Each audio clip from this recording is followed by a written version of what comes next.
Good evening everybody. ఈరోజు మనం heat lesson గురించి తెలుసుకుందాం. హీట్, ఉష్ణము. అసలు ఉష్ణము అంటే ఏమిటి? What is meant by heat? ఉష్ణము అనేది ఒక శక్తి స్వరూపం. ఇది ఎప్పుడూ కూడా వేడి వస్తువు నుంచి చల్లని వస్తువుకి ప్రవహిస్తూ ఉంటుంది. Heat is a form of energy which transfers from hotter body to colder body. Next, ఉష్ణోగ్రత.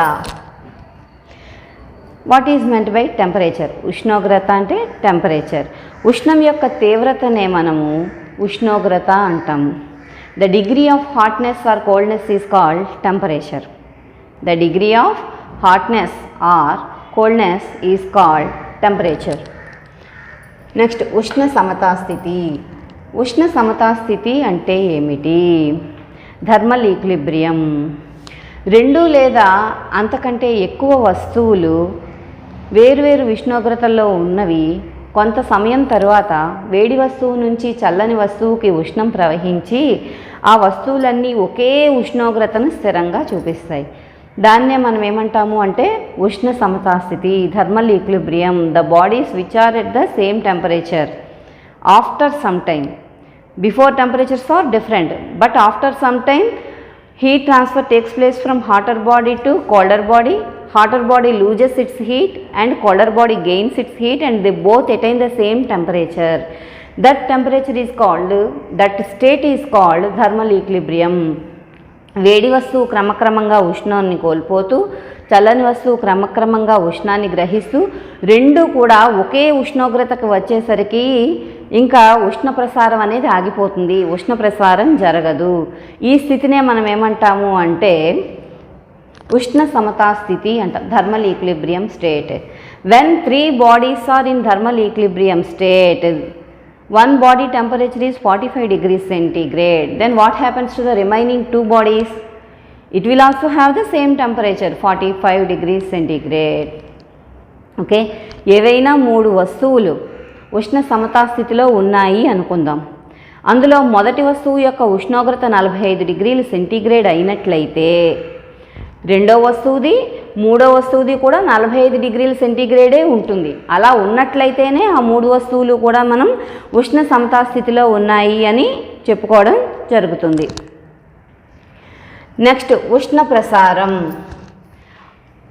ఉష్ణం అనేది ఏ రకంగా ప్రవహిస్తుంది? How heat transformation takes place. ముందుగా చెప్పుకున్నాం మనం, ఉష్ణం అనేది వేడి వస్తువు నుంచి చల్లని వస్తువుకి ప్రవహించేటువంటి శక్తి స్వరూపము.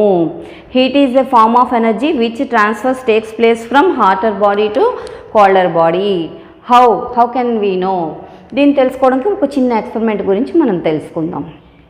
ఒక ల్యాబొరేటరీ థర్మామీటర్ని తీసుకోండి. ల్యాబొరేటరీ థర్మామీటర్లో అయితే మనకి 0 degrees నుంచి 100 degrees సెంటీగ్రేడ్ వరకు కూడా ఉష్ణోగ్రతని మనము కొలవచ్చు. ఒక ల్యాబొరేటరీ థర్మామీటర్ని తీసుకుని 2 equal jars, equal in size and equal in volume, 2 జార్స్ని తీసుకుని అందులో ఈక్వల్ పరిమాణంలో మ్యాగ్నిట్యూడ్లో వాటర్ని తీసుకోండి. ఒకటేమో కోల్డ్ వాటర్, ఒకటి హాట్ వాటర్ తీసుకుని ఈ థర్మామీటర్ని తీసుకుని హాట్ వాటర్లో పెట్టండి. ముందుగా థర్మామీటర్ యొక్క రీడింగ్ని మనం నమోదు చేసి ఉంచుకోవాలి. అంటే ఏంటి? రూమ్ టెంపరేచర్లో థర్మామీటర్ చూపించేటువంటి ఉష్ణోగ్రత ఏదైతే ఉందో దాన్ని నోట్ చేసుకుని ఉంచుకోవాలి. We have to note the reading thermometer at room temperature. Later we can keep the thermometer in hotter body, means hot water jar. What you will observe? మీరేమిటి గమనిస్తారు? క్రమక్రమంగా థర్మామీటర్లో రీడింగ్ అనేది పెరగడం గమనిస్తూ ఉంటారు. అంటే ఏంటి? రూమ్ టెంపరేచర్ కంటే ఎక్కువ టెంపరేచర్ మనకి గ్లాస్ జార్లో ఉంది కాబట్టి ఉష్ణోగ్రత పెరుగుదలని సూచిస్తుంది అది. తర్వాత అదే థర్మామీటర్ని తీసుకుని రెండవ జార్లో ఉన్నటువంటి చల్లని నీటిలో పెట్టినట్టయితే ఏమిటి గమనిస్తారు? క్రమక్రమంగా థర్మామీటర్ రీడింగ్ అనేది తగ్గుదలని సూచిస్తూ ఉంటుంది. థర్మామీటర్లో రీడింగు క్రమక్రమంగా తగ్గుతూ ఉంటుంది. సో ఈ ఎక్స్పెరిమెంట్ ద్వారా మనకేం తెలుస్తుంది అంటే heat transfer takes place from hotter body to colder body. ఎప్పుడూ కూడా ఉష్ణ ప్రసారం అనేది వేడి వస్తువు నుంచి చల్లని వస్తువుకే ప్రవహిస్తుంది. అయితే ఎంతవరకు ప్రవహిస్తుంది? వేడి వస్తువు కోల్పోయిన ఉష్ణము, చల్లని వస్తువు గ్రహించిన ఉష్ణము రెండూ ఎప్పుడు సమానంగా ఉంటాయి. ఆ వేడి వస్తువు చల్లని వస్తువు రెండూ కూడా ఒకే ఉష్ణోగ్రతకి వచ్చే వరకు కూడా ఈ ఉష్ణ ప్రసారం అనేది జరుగుతుంది. ఎప్పుడైతే రెండు వస్తువులకి కూడా ఒకే ఉష్ణోగ్రత వచ్చిందో, when the two bodies attain the same temperature, then we can say that is thermal equilibrium state. There is no heat transfer takes place from one body to another. అప్పుడు ఏది హాట్ బాడీ అంటాం, ఏది cold body అంటాం? రెండు ఒకే temperature ఉన్నప్పుడు రెండు equal టెంపరేచరే కలిగి ఉన్నాయి కాబట్టి ఒకటి హాట్గా ఉంది ఒకటి కోల్డ్గా ఉందని మనం చెప్పడానికి అవకాశం ఉండదు. అటువంటి స్టేట్నే మనం ఏమంటాము అంటే థర్మల్ ఈక్విలిబ్రియం స్టేట్ అంటాం. అంటే ఏంటి? ఉష్ణ సమతాస్థితిలో ఉన్న వస్తువుల మధ్య ఉష్ణ వినిమయం కానీ ఉష్ణ ప్రసారం కానీ జరగదు. దీన్నే మనం థర్మల్ ఈక్విలిబ్రియం స్టేట్ అని చెప్తాం. ఉష్ణం అనేది ఎప్పుడు కూడా వేడి వస్తువు నుంచి చల్లని వస్తువు వైపే ప్రవహిస్తుంది. Heat transfer takes place always from hotter body to colder body. Next, what are the units of heat and temperature? హీట్కి ఉష్ణోగ్రత ప్రమాణాలు ఏమిటి అంటే, ఇక్కడ మనం ప్రమాణాలు చెప్పుకునేటప్పుడు సిజిఎస్ యూనిట్లు చెప్పుకోవాలి, ఎస్ఐ యూనిట్లు చెప్పుకోవాలి. ఉష్ణం యొక్క సిజిఎస్ ప్రమాణం ఏమిటి అంటే క్యాలరీ. ఉష్ణం యొక్క సిజిఎస్ ప్రమాణం ఏంటి అంటే క్యాలరీ. అదే ఉష్ణం యొక్క ఎస్ఐ ప్రమాణం ఏంటి అంటే జౌల్. అదే ఉష్ణం యొక్క సిజిఎస్ ప్రమాణం ఏంటి అంటే డిగ్రీ సెంటీగ్రేడ్. ఎస్ఐ ప్రమాణం ఏంటి అంటే kelvin. Okay, 1 calorie is equal to 4.186 joules. 1 calorie is equal to 4.186 joules.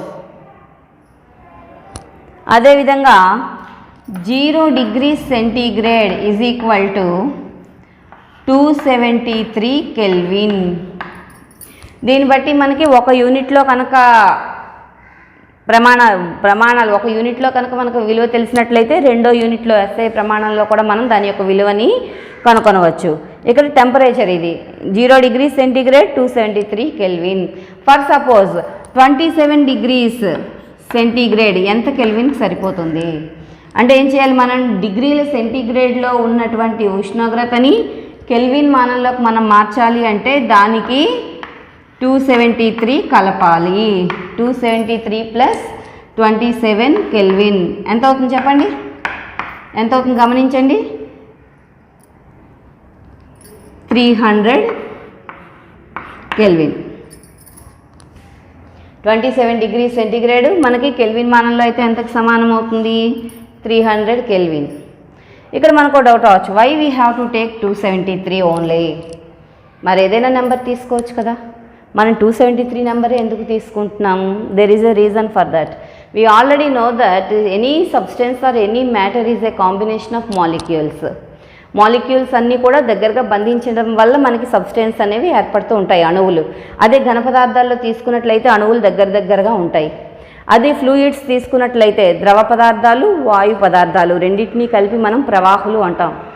ప్రవహించేవి ఏవైతే ఉంటాయో అవి ప్రవాహులు. So liquids and gases are called fluids. దానిలో అవి ఎందుకు ప్రవహిస్తూ ఉంటాయంటే ఘన పదార్థాలతో పోల్చినట్లయితే ద్రవ పదార్థాల్లో అణువులు దూరంగాను వాయు పదార్థాల్లో అణువులు ఇంకా దూరంగాను ఉంటాయి. There is a space between the molecules in fluids.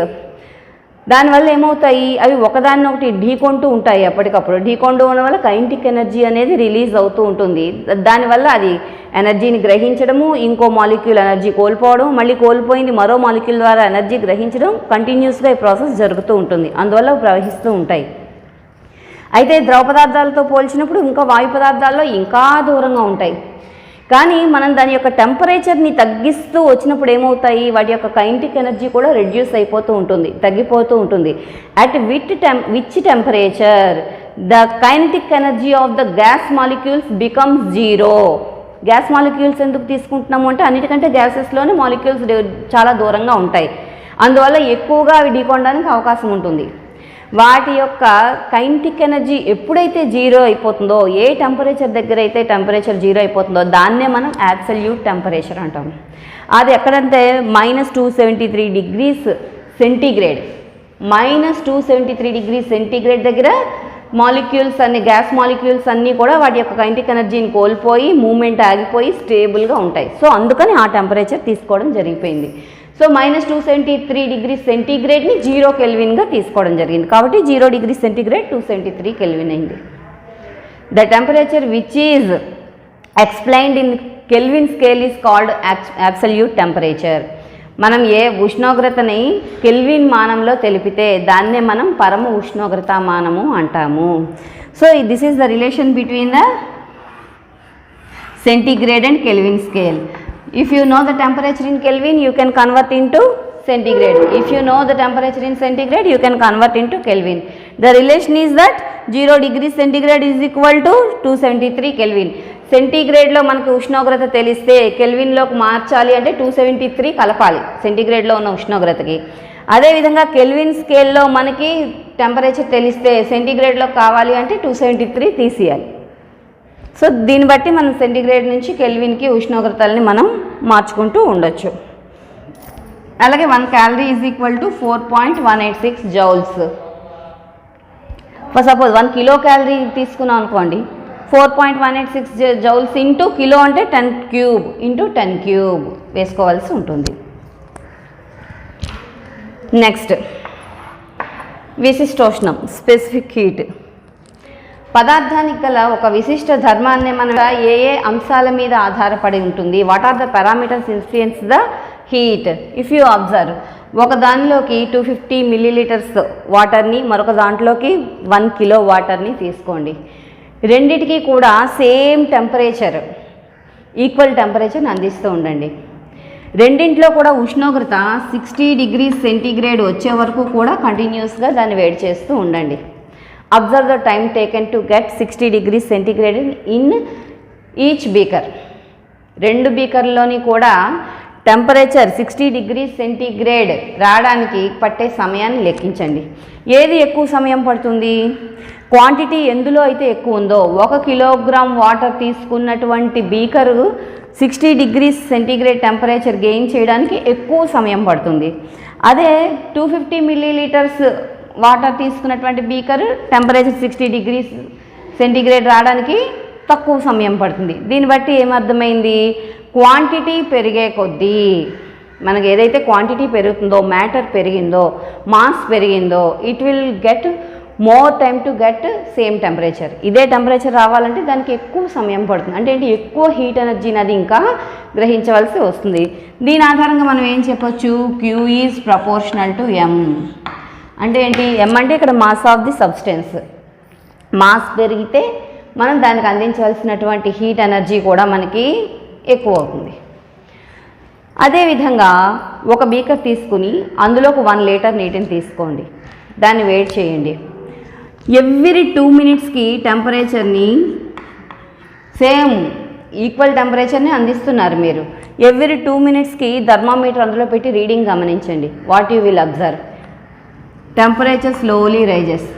When the given heat time increases, the temperature in the substance also increases. ఎప్పుడైతే మీరు టెంపరేచర్ కంటిన్యూస్గా అందిస్తూ ఉన్నారో అందులో ఉన్న సబ్స్టెన్స్ యొక్క టెంపరేచర్ కూడా ఏమవుతుంది? క్రమక్రమంగా పెరుగుతుంది. ముందు టెంపరేచర్కి తర్వాత టెంపరేచర్కి డిఫరెన్స్ ఉంటుంది కదా.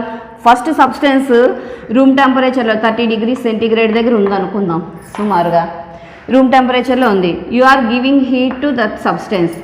After 2 minutes, what happens? 32. Again 2 minutes. So the time difference delta T is equal to how much? 2 minutes.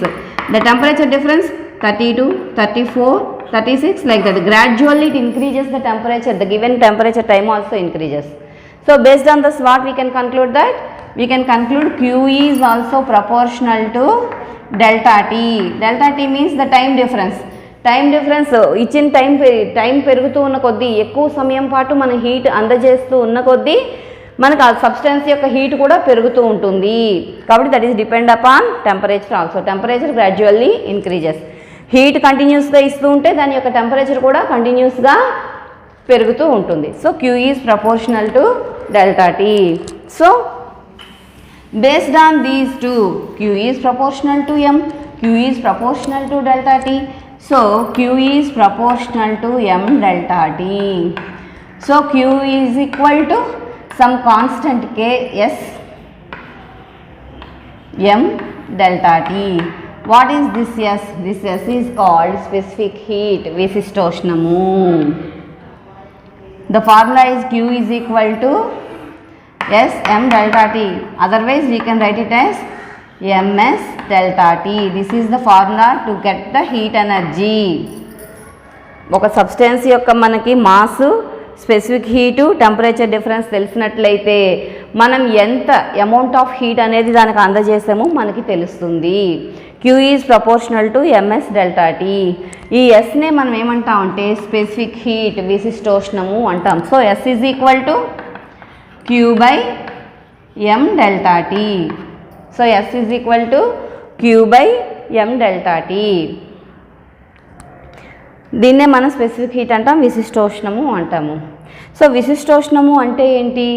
Definition పరంగా మనం చెప్పుకోవాలంటే the amount of heat required to increase 1 degree centigrade of the substance is called specific heat. అంటే ఒక ప్రమాణ ద్రవ్యరాశి కలిగినటువంటి పదార్థం యొక్క ఉష్ణోగ్రతను 1 degree centigrade పెంచడానికి ఎంత ఉష్ణమైతే అవసరమో ఆ ఉష్ణాన్ని మనం ఏమంటాము అంటే విశిష్టోష్ణము అంటాం. అంటే ఏంటి? ఒక కొంత క్వాంటిటీతో మాస్ ఉంది, అది 1 గ్రామో 1 కిలోగ్రామో ఎంతో కొంత ప్రమాణము అంటున్నాం, ఒక యూనిట్లో తీసుకున్నాం దాన్ని. దాని యొక్క మొత్తం పదార్థం యొక్క ఉష్ణోగ్రత కూడా 1 degree centigrade పెరగాలి అంటే ఎంత హీట్ ఎనర్జీ మనం ఇవ్వాలి, దాన్నే మనం ఏమంటాం స్పెసిఫిక్ హీట్ అంటాం. The amount of heat energy required to raise temperature 1 degree centigrade is called specific heat. Okay, what are the units of specific heat then? Again we have two systems, CGS and MKS. What is the unit of specific heat in CGS system? Let us see. We know the units of heat units. We know the units of heat and units of mass and units of temperature. Based on that, what is the unit of heat in CGS system? Calorie by mass of the unit of the mass in CGS system, gram. The temperature, units of temperature in CGS system, degree centigrade. So the units of specific heat is in CGS system is calorie per gram degree centigrade. Same, based on this we can write the units of specific heat in SI system also. What is the units of heat in SI system? Heat is energy, so energy units, joule by mass, units of mass, kilogram. Units of temperature in SI system, Kelvin, joule per kilogram Kelvin. These two are different substances, that's why in little bit hyphen we can show.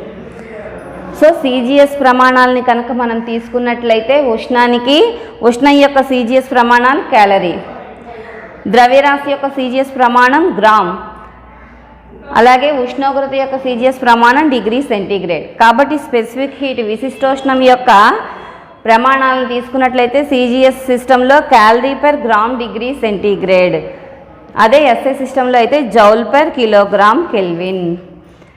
ఇంకొక విషయాన్ని గమనిద్దాం ఇక్కడ,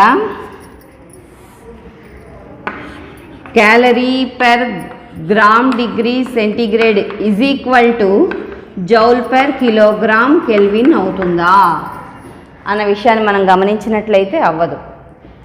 ఒకవేళ మనం calories per gram degree సెంటీగ్రేడ్ని కనుక మనం joule per kilogram కెల్విన్లోకి మార్చుకోవాలి అంటే ప్రతి యూనిట్ని మార్చుకోవాలి. అప్పుడు 1 క్యాలరీ ఎన్ని జౌల్స్?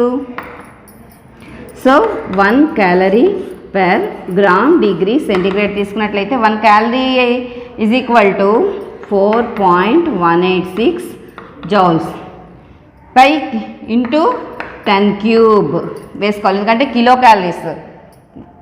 క్యాలరీస్లోకి మార్చుకోవాలి కాబట్టి 1 calorie per gram degree centigrade మనకి మొత్తం మార్చినట్లయితే 4.186 into 10 cube joule per kilogram kelvin వస్తుంది. Next, what are the applications of specific heat? ఈ స్పెసిఫిక్ హీట్ యొక్క అప్లికేషన్స్ ఏంటి? ఇన్ డైలీ లైఫ్లో మనం చూసినట్లయితే స్పెసిఫిక్ హీట్ గురించి చాలా విషయాల్ని మనం గమనించవచ్చు. నీటికి స్పెసిఫిక్ హీట్ విలువ ఎక్కువ అన్నిటికంటే.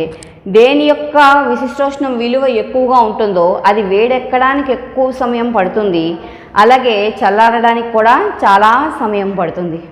అందుకే సముద్రాలని ఉష్ణ భాండాగారాలుగా మనం పేర్కొనడం జరుగుతుంది అనమాట. ఉదయం వచ్చేటువంటి హీట్ అంతటినీ కూడా అది అబ్జార్బ్ చేసుకుని ఎవాపరేట్ చేసి చుట్టూ ఉన్న సరౌండింగ్స్ అన్నిటినీ కూడా కూల్ చేస్తూ ఉంటుంది. Evaporation is the cooling process. ఎక్కడైతే ఎవాపరేషన్ జరుగుతుందో అక్కడ దాని యొక్క సరౌండింగ్స్ అంతా కూడా చల్లదనంగా ఉంటుంది.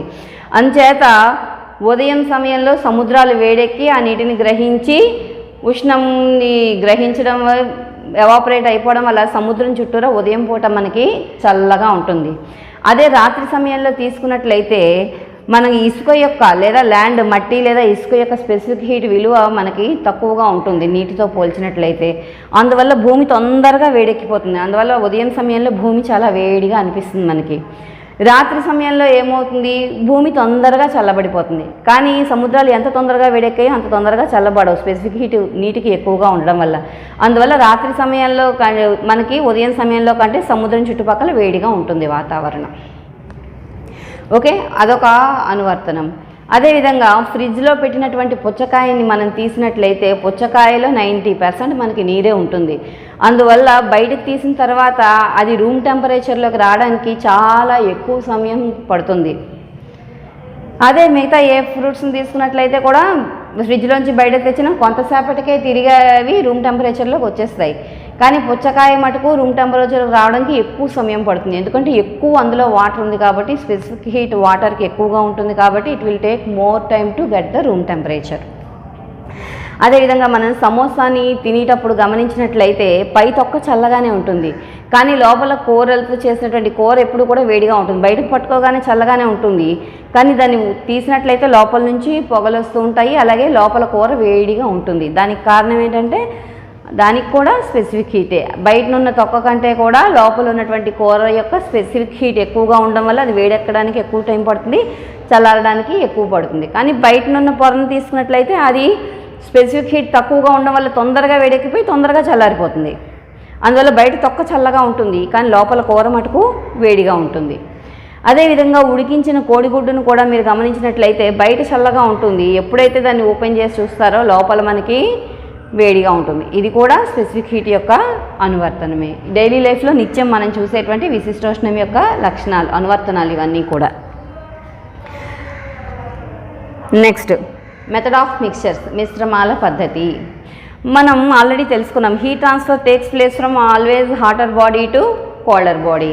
For suppose 2 bodies are mixed with different temperature, what happens? How can we calculate the equilibrium temperature? Method of mixtures means heat body, the energy lost by the heat body equal to the energy gained by the cold body. Net heat loss is equal to net heat gain. Net heat loss is equal to net heat gain. అంటే ఏంటి, వేడిగా ఉన్న వస్తువు ఎంత ఉష్ణాన్ని అయితే కోల్పోయిందో చల్లనిగా ఉన్నటువంటి వస్తువు అంత ఉష్ణాన్ని గ్రహిస్తుంది. దీన్నే మెథడ్ ఆఫ్ మిక్చర్స్ అంటాం. ఇలాగ 2 వేరువేరు ఉష్ణోగ్రతలో ఉన్నటువంటి పదార్థాలు కలిసిపోయినప్పుడు ఏమవుతుంది, ఆ 2 ఉష్ణోగ్రతలు కూడా కలిసిపోయి ఫలిత ఉష్ణోగ్రత చల్లని వస్తువు యొక్క ఉష్ణోగ్రత కంటే ఎక్కువగాను, వేడి వస్తువు యొక్క ఉష్ణోగ్రత కంటే తక్కువగాను ఉంటుంది. అవి 2 కూడా కలిసిపోయి థర్మల్ ఈక్విలిబ్రియం స్టేట్కి వచ్చేస్తాయి. దాన్నే మనం రిజల్టెంట్ టెంపరేచర్ లేదా ఫైనల్ టెంపరేచర్ లేదా థర్మల్ ఈక్విలిబ్రియం టెంపరేచర్ అంటాం. ఉష్ణ సమతాస్థితి యొక్క ఉష్ణోగ్రత క్యాపిటల్ టీతో సూచించడం జరుగుతుంది. ఇలాగ ఏవైనా 2 మిశ్రమాలు కలిసిపోయినట్టయితే, వేరువేరు ద్రవ్యరాశులు వేరువేరు ఉష్ణోగ్రతలు కలిసి ఉన్నటువంటి 2 పదార్థాలు కలిసిపోయినప్పుడు వాటి యొక్క ఫలిత ఉష్ణోగ్రతను కనుగొనడానికి సూత్రం ఏంటి అంటే T is equal to m1T1 plus m2T2 by m1 plus m2. ఇక్కడ మనం చూసినట్లయితే m1 మొదటి పదార్థం యొక్క ద్రవ్యరాశి, T1 మొదటి పదార్థం యొక్క ఉష్ణోగ్రత. అదే m2 అంటే రెండవ పదార్థం యొక్క ద్రవ్యరాశి, రెండవ పదార్థం యొక్క ఉష్ణోగ్రత బై m1 ప్లస్ m2. అంటే ఏంటి, మొదటి మరియు రెండవ పదార్థముల యొక్క ద్రవ్యరాశులు. ఏవైనా రెండు పదార్థాలు వేరువేరు ద్రవ్యరాశులు m1 m2 వేరువేరు ఉష్ణోగ్రతలు T1 T2 ఆ రెండు కలిసిపోయినప్పుడు ఫలిత ఉష్ణోగ్రత అంటే థర్మల్ ఈక్విలిబ్రియం టెంపరేచర్, దాన్నే రిజల్టెంట్ టెంపరేచర్ అంటాం. ఫలిత ఉష్ణోగ్రత TRతో కూడా సూచిస్తాం. TR is equal to m1 T1 plus m2 T2 by m1 plus m2. By using this formula we can calculate the resultant temperature of the mixtures. Okay, for suppose masses are equal, what happens? m1 is equal to m2. There is only difference between the temperature only, there is no differences in the mass. Then how can you calculate the final temperature or resultant temperature?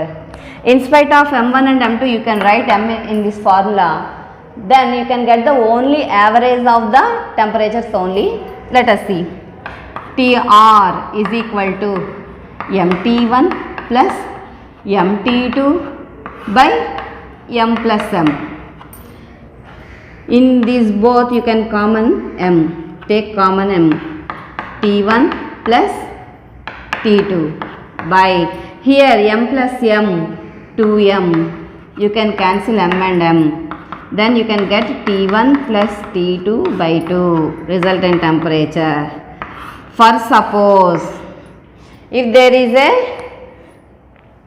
equal in masses, you can do directly average of the temperature, no need to use this formula.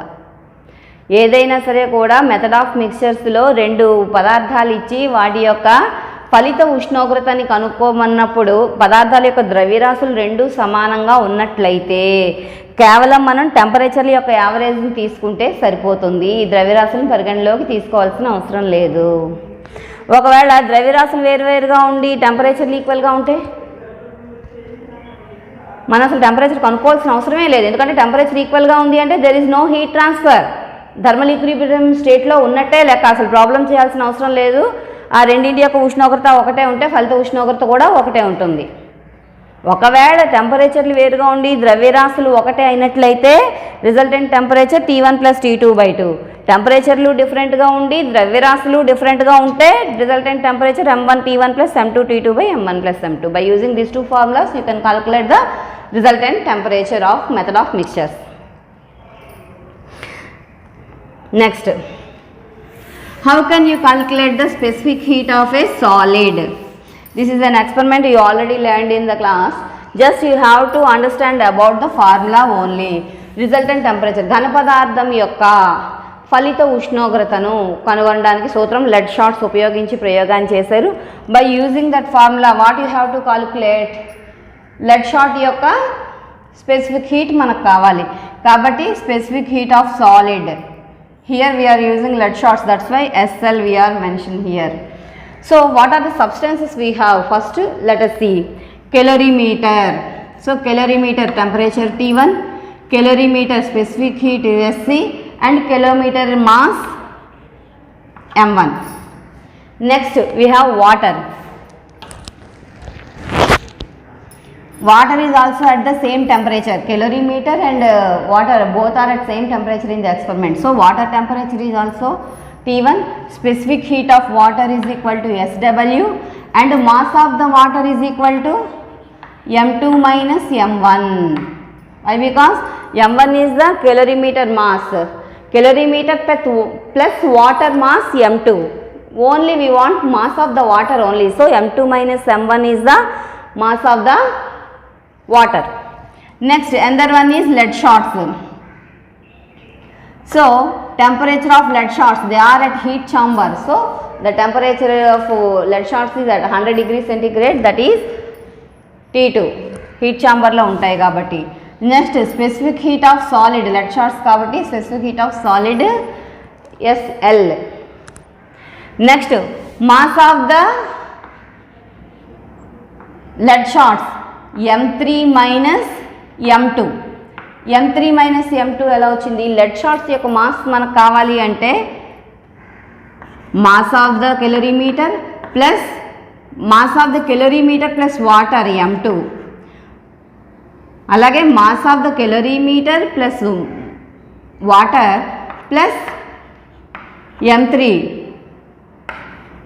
So you can get lead shots mass is equal to mass of the lead shots m3 minus m2. m2 means what?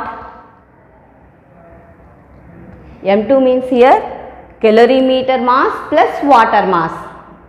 m3 means calorimeter, water plus lead shots, that is m3. Only we want lead shots mass, that is equal to m3 minus m2.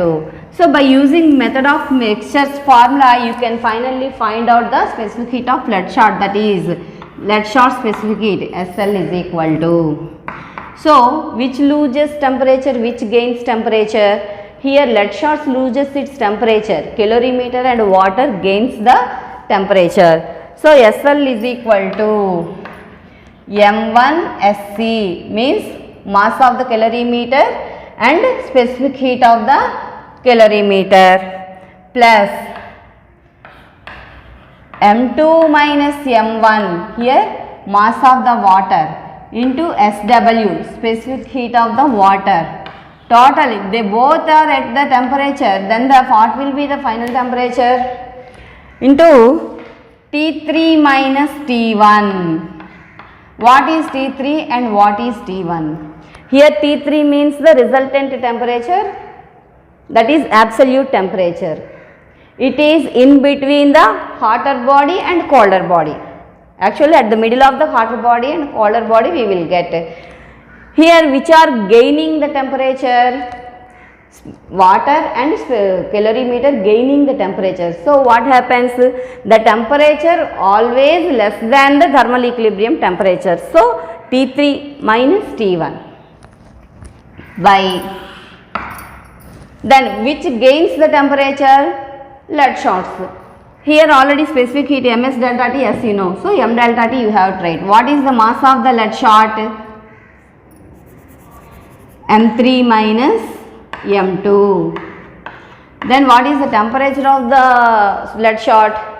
Lead shots are at heat chamber. So the highest temperature, this is, what is the highest temperature here? T2, lead shots temperature, you all know, minus equilibrium temperature T3. This is the formula to measure the specific heat of a solid. By using this formula, you can calculate the specific heat of the given solid. ఈ ఫార్ములాను ఉపయోగించి ఇచ్చిన ఘనపదార్థం యొక్క మనం విశిష్టోష్ణాన్ని కనుగొనగలము. ఇక్కడ చూసినట్లయితే calorimeter యొక్క ఉష్ణోగ్రత T1, కెలోరీమీటర్ యొక్క విశిష్టోష్ణం SC, అలాగే కెలోరీమీటర్ యొక్క ద్రవ్యరాశి M1. అదేవిధంగా కెలోరీమీటరు, వాటరు రెండు ఒకే ఉష్ణోగ్రత వద్ద ఉన్నాయి కాబట్టి వాటర్ యొక్క టెంపరేచర్ కూడా T1, అలాగే నీటి యొక్క విశిష్టోష్ణం SW, వాటర్ కాబట్టి SW అని రాసాం. స్పెసిఫిక్ హీట్ని Sతోని, Wని నీటితో, వాటర్ కాబట్టి నీటిని సూచించాం. అలాగే నీటి యొక్క ఉష్ణోగ్రత మనకు కావాలి, కానీ మనం ప్రయోగం చేసేటప్పుడు ఎలా తీసుకుంటాము? కెలోరీమీటర్ యొక్క ద్రవ్యరాశిని విడిగా కనుక్కున్నాము, కెలోరీమీటర్లో నీళ్లు పోసి ఆ రెండింటి యొక్క ద్రవ్యరాశిని కనుక్కున్నాము. మనకు కేవలం నీటి ద్రవ్యరాశి కావాలి కాబట్టి ఏమవుతుంది? ఈ M2 అనేది కెలోరీమీటర్ నీరు యొక్క ద్రవ్యరాశి, ఆ మొత్తంలోంచి కెలోరీమీటర్ ద్రవ్యరాశి M1 తీసినట్లయితే మనకి నీటి ద్రవ్యరాశి వస్తుంది, అది M2 మైనస్ M1. అదే లెడ్ షాట్స్ని తీసుకున్నట్లయితే అవి హీట్ ఛాంబర్లో ఉన్నాయి, అది మోర్ దాన్ 100 డిగ్రీ సెంటీగ్రేడ్, ఇంచుమించు 100 డిగ్రీ సెంటీగ్రేడ్ దగ్గర ఉన్నాయి. హీట్ ఛాంబర్ అంటే వాటర్ వేపర్ స్టేజ్లో ఉంటుంది కాబట్టి ఆ టెంపరేచర్ T2, లెడ్ షాట్స్ ఉన్నటువంటి టెంపరేచర్ T2. లెడ్ షాట్ యొక్క స్పెసిఫిక్ హీట్ SL, సీసపు గుండుని లెడ్ అంటాం ఇంగ్లీష్లో, సో దాన్ని Lతో సూచించాము. దాని యొక్క విశిష్టోష్ణం SL అనేది ఇచ్చిన సీసపు గుండు యొక్క విశిష్టోష్ణం, మనం కనుగొనవలసింది అదే. ఇక్కడ సీసపు గుండు ద్రవ్యరాశిని కనుక తీసుకున్నట్లయితే మనం కెలోరీమీటరు, వాటరు, లెడ్ షాటు ఈ మూడింటిని కలిపి మనం దాని యొక్క మెజర్ చేసాం ద్రవ్యరాశి, అది M3. మనకు కేవలం లెడ్ షాట్స్దే కావాలి కాబట్టి M3లోంచి దేని తీసేయాలి? మనం కెలోరీమీటర్ ప్లస్ వాటర్ యొక్క ద్రవ్యరాశిని తీసేయాలి. కెలోరీమీటర్ ప్లస్ వాటర్ యొక్క ద్రవ్యరాశి ఏంటి? M2 కదా, కాబట్టి M3 మైనస్ M2. వాటిని మెథడ్ ఆఫ్ మిక్సర్స్ పరంగా సబ్స్టిట్యూట్ చేసి ఫైనలైజ్ చేసినట్లయితే దాని మనకి సూత్రం ఏమొస్తుందంటే SL is equal to M1 SC plus M2 minus M1 into SW into T3 minus T1. ఇక్కడ T3 అనేది ఉష్ణ సమతాస్థితి యొక్క ఉష్ణోగ్రత, మిక్సర్స్ కలిసిపోయిన తర్వాత వాటి యొక్క ఫలిత ఉష్ణోగ్రత T3 అనేది. T1 అనేది నీరు మరియు స్పెసిఫిక్ హీట్ రెండు ఉన్నటువంటి ఉష్ణోగ్రతలు T1 బై స్పెసిఫిక్ హీట్ దేనికి కనుక్కుంటున్నాం మనం? లెడ్ షార్ట్స్, దాని యొక్క ద్రవ్యరాశి మరియు ఉష్ణోగ్రతలు. ద్రవ్యరాశి M2 - M3 - M2, అలాగే ఉష్ణోగ్రత సీసపు అత్యధిక ఉష్ణోగ్రత T2 దగ్గర ముందుంది, మైనస్ ఉష్ణ సమతా స్థితిలోకి వచ్చాక T3. So T2 - T3. So ఈ సూత్రాన్ని ఉపయోగించి మనం ఇచ్చిన ఘన పదార్థం యొక్క విశిష్టోష్ణాన్ని కనుగొనవచ్చు. Thank you.